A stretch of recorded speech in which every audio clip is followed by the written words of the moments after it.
Title of this was Why?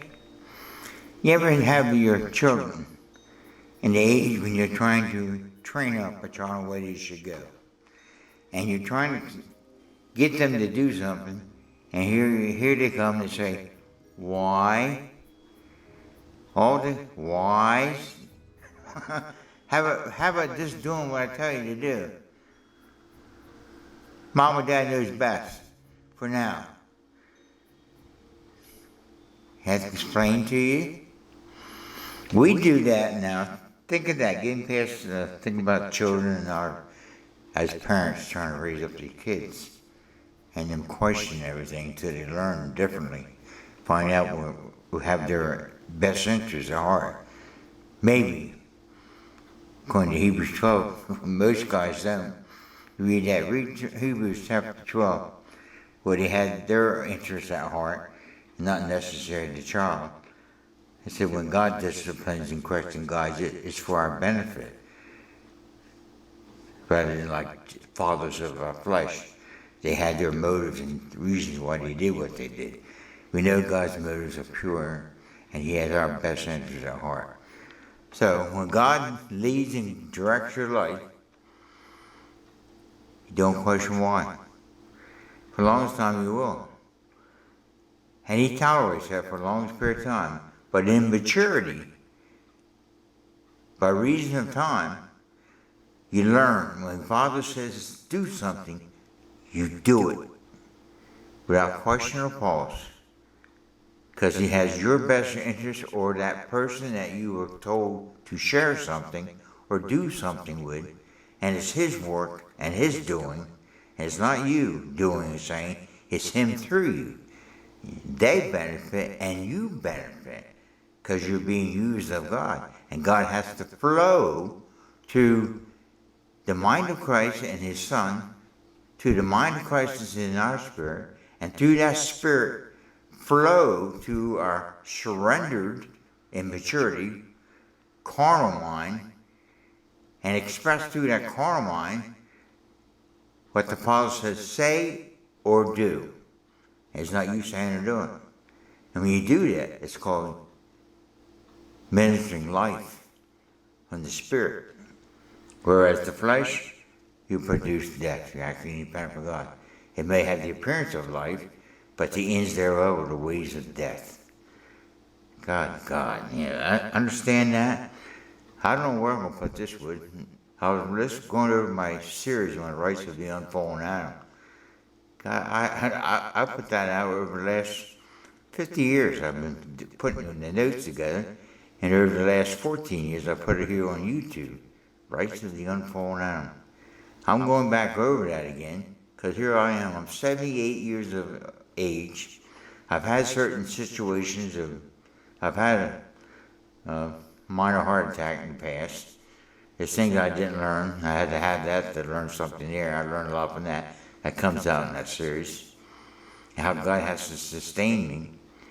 And how we got to get past this thing of doctors. If we would listen to God from youth, we would never have to ever go to a doctor. But when we get there, we have to eventually go to a doctor. We turn to doctors. I developed this more so in that. So I'm not against doctors. Because if that's where you're at, you better go to a doctor. Rather than sit there saying, as some people with just lip service, they hear a preacher preach about something, and they're going to just trust Jesus. Yeah, I had an uncle did that. He refused to go to a doctor. He had very little knowledge about the Bible, but he got hot and heavy in a Pentecostal church, and he's going to trust God to heal him and everything else. Well, he never had a major heart attack and died. And I'm saying he wasn't prepared. He'd been better than went to a doctor. Until such time, we're kept alive, body exercise will profit little, but godliness will be profit in this life and life to come. And great is the mystery of godliness. You have to get into the mysteries. And the mysteries, if you get into the mystery, I'll make it really simple. I got a series of videos that I have developed over a lifetime and put it out here, dare to put it out here on YouTube. It takes time to get this stuff. You don't get it overnight. Briefly said about these mysteries, What's the mystery? Real simple. Quite a few videos that explain it, but simply said, it's the mind of Christ in your human spirit. That your spirit's eternal, it has this eternal mind, and in that mind is what they call intrinsic mind, inborn mind. It has a full playroom and wisdom, knowledge, ready to be worked out of you. That's what I said. If you could have done this at youth, or been taught from youth, train up a child when he should go. When he gets old, he won't depart from that way. We teach him to follow us, the fathers of our flesh. We should teach them to follow their father. I've been doing that lately with my son and my daughter. Wish I had done it younger, when they was younger. I didn't know it. I was never taught that. And I teach them. I keep saying to them now, ask your father. And they know what I mean by that. Not asking Dad. Dad, what do you think? I can give you my opinion. But I prefer that you in your maturity now follow your father. Wait till your spirit with this mind of Christ in it, and he will tell you, he'll direct your path. Don't be lean unto your own understanding, but in all your ways acknowledge him. He'll direct your path. It says that. It doesn't say to independent of him. Or don't go off ask 10 different people. You ask 10 different people, you get 10 different opinions. You got to get past their opinions, your opinions, and really wait. That's where the spirit wrestles against the flesh, this carnal mind. You fell for the same lie Adam and Eve fell for. You don't need God, you can figure it out for yourself. No. You find that out the hard way. School hard knocks. That's why you end up with a heart attack. I thank God I gave in. God said, go.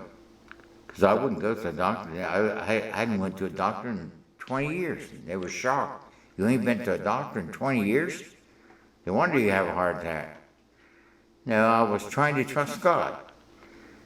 Didn't know what I was talking about back then. I mean, that wasn't too long ago, about 10 years ago. Learned the hard way. I wish I had known this, what I know now, in the days of my youth. Oh, God. I mean, you can't. We're all that way. Never says the soul that sins will die. There ain't one of us that isn't dying. Think of the great ministers you knew of, like Billy Graham, who was not 98 years of age before he finally died. But he was always close to the Father. But even in him, there have the elements of what they call sin, the sin nature of Adam. There's times he would act independent from the Father, rather than go to the Father. We're all that way. You think you're sinless? Go look in the mirror. Are you dying? The soul of sin dies. So, thank God for the mercy and grace of God, and the bema seat of Christ, where this pure, righteous robe of Christ is spotted with the flesh, and he restores the spirit, soul, and body, complete. Powerful. I mean, here I say I want to stop trying to explain all that. That comes up in my other videos. So just touch on this thing of, trusting God. Get in that serious. I would recommend you do that. Or better yet, as I told my own children, my wife, and I've learned myself, ask your Father. Wait till your spirit. When he gives you something, you learn to, if you get faith that says keep it to yourself, happy is the man that doesn't condemn that which he allows. And there's one of his videos I was talking about, you blab it. God told me one time, I was having some problems. He says, eat watermelon. So I said, well, eat watermelon. So I did. All of a sudden I had this strong, he not only gave me the word, he says in Philippians says that, he gives you the desire, then he gives you the power to do it. All of a sudden I had this urge to eat a lot of watermelon. I can't tell you what it did for my body. I made a mistake of telling to my wife. I said, well, why do I have this desire to eat a lot of watermelon? God told me to eat a lot of watermelon. And she explained it from a dietary She's a dietitian, so she could explain all the ramifications and how it helps you and all that. And once I did that, it ended. So God gives you something like that. You got this hate, you keep it to yourself. It's not for others. And don't go tell you, I don't know, here's the answer. Everybody got to eat watermelon. That doesn't work that way.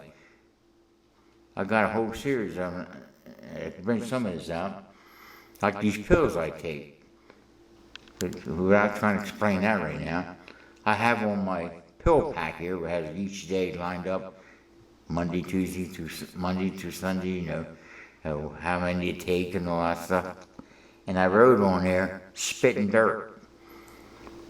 What I mean by spit and dirt, briefly said, Jesus,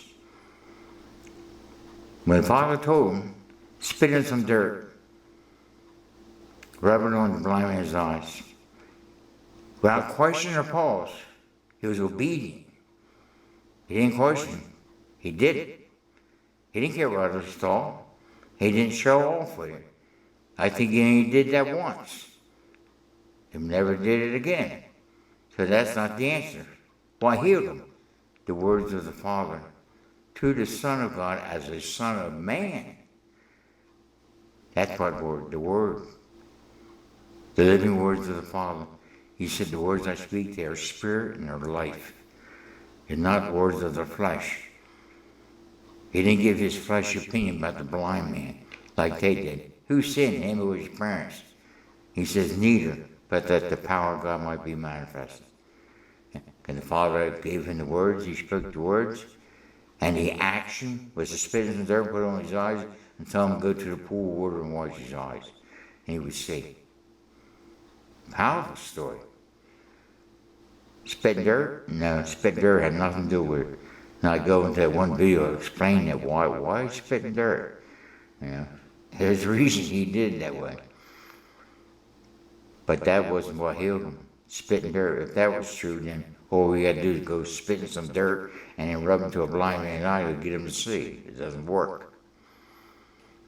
The Word works. God directs and said it. If God gives you the words to the mind of Christ in your spirit, as I've already expressed, because it's the same mind that was in the Son of God as the Son of Man. We got that same mind in our spirit. If he says you to say something or do something, and in maturity, without question, pause, do it, you'll see life. Powerful. So I hope you got something out of this short little video. It goes along with our whole series. I go there and I share a lot of this stuff in there. And like I said, some of the things I don't ever put on video. I keep it to myself. So you have to learn to do that too. God bless.